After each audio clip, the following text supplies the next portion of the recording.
नमस्ते। आज हम बात करने वाले हैं हमारे और हमारे स्मार्टफोन के बीच के इस अजीब से रिश्ते के बारे में।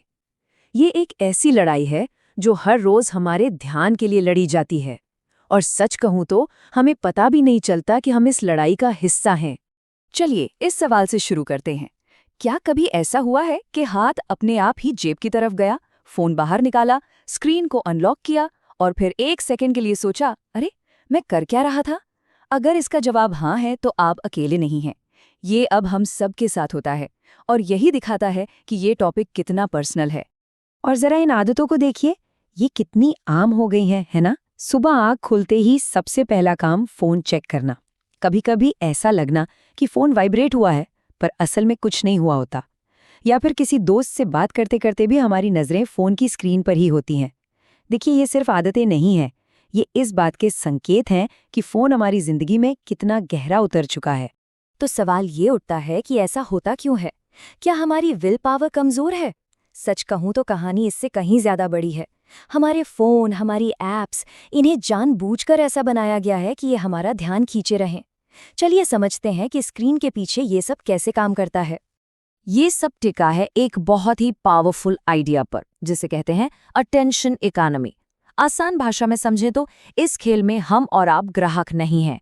हमारा ध्यान, हमारा अटेंशन, वही असली प्रोडक्ट है। सोचिए, सोशल मीडिया कंपनियां हमें मुफ्त में इतनी सारी सर्विसेज क्यों देती हैं? क्योंकि वो हमारा वक्त और हमारा ध्यान एडवर्टाइजर्स को बेच रही हैं। वो जितना ज्यादा हमारा ध्यान खींचेंगे, उतना ही ज्यादा पैसा कमाएंगे। और ये जो बात है ना, ये बिल्कुल पते की है। इन कंपनियों को अंदाजा लगाना होता है कि हम अगला क्लिक कहाँ करेंगे, क्या देखेंगे। और सही अंदाजे के लिए क्या चाहिए? बहुत सारा डेटा। हमारा डेटा, हमारा हर लाइक, हर शेयर, हर स्क्रॉल उन्हें हमें बेहतर समझने में मदद करता है। और जितना बेहतर वो हमें समझते हैं, उतना ही असरदार तरीके से वो हमारा ध्यान बेच पाते हैं। और दिमागी लेवल पर ये एक डोपामाइन लूप के जरिए काम करता है। देखिए, फोन पर कोई नोटिफिकेशन आता है, ये हुआ ट्रिगर। हम फोन उठाते हैं, ये हुआ एक्शन, और हमें एक लाइक या कोई मजेदार वीडियो दिखता है, ये है रिवॉर्ड। ये जो अचानक मिलने वाला इनाम है ना, ये बिल्कुल एक स्लॉट मशीन जैसा है, जो हमारे दिमाग को बार बार वापस आने की ट्रेनिंग देता है। ये एक ऐसी आदत का चक्र बन जाता है जिसे तोड़ना बहुत मुश्किल लगता है। तो चलिए, अब जरा इस बात पर आते हैं कि इस लगातार फोन से जुड़े रहने की असली कीमत क्या है। हमारे फोकस, हमारे रिश्तों और हमारे मेंटल हेल्थ पर इसका क्या असर पड़ता है? आइए देखते हैं। रिसर्च बताती है कि किसी काम में पूरी तरह से डूब जाने के लिए जो फोकस चाहिए, जिसे फ्लो स्टेट भी कहते हैं, उसे तोड़ने के लिए सिर्फ 2.8 सेकंड की रुकावट ही काफी है। सोचिए, बस एक छोटी सी नोटिफिकेशन और हमारा सारा ध्यान बिखर जाता है और हमारे काम में गलतियों की गुंजाइश बढ़ जाती है। अब सोचिए, दिन भर में ऐसी कितनी रुकावटें आती होंगी। और ये कोई छोटी मोटी बात नहीं है। एक बहुत बड़ी स्टडी के मुताबिक दुनिया भर में हर 4 में से 1 इंसान स्मार्टफोन के ज़रूरत से ज़्यादा इस्तेमाल के संकेत दिखाता है। इसका मतलब है कि ये सिर्फ किसी एक इंसान की नहीं, बल्कि हम सबकी एक कॉमन कहानी बन चुकी है। इसका एक बहुत बड़ा असर हमारी नींद पर भी पड़ता है।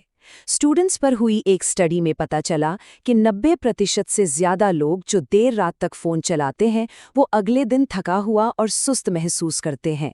सीधी सी बात है, फोन की स्क्रीन से निकलने वाली नीली रोशनी हमारी नींद वाले हार्मोन मेलाटोनिन को बनने से रोकती है, जिससे नींद की क्वालिटी खराब हो जाती है। और हमारे रिश्तों का क्या? फबिंग, ये शब्द सुना है? मतलब किसी के साथ होते हुए भी अपने फोन में खोए रहना। ये अब बहुत आम हो गया है।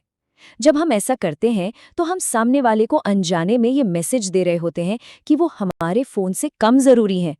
और ये बात हमारे सबसे करीबी रिश्तों को भी धीरे धीरे कमजोर कर सकती है।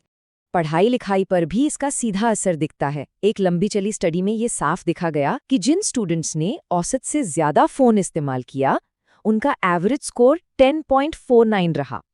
वहीं जिन लोगों ने कम इस्तेमाल किया, उनका स्कोर 11.56 था।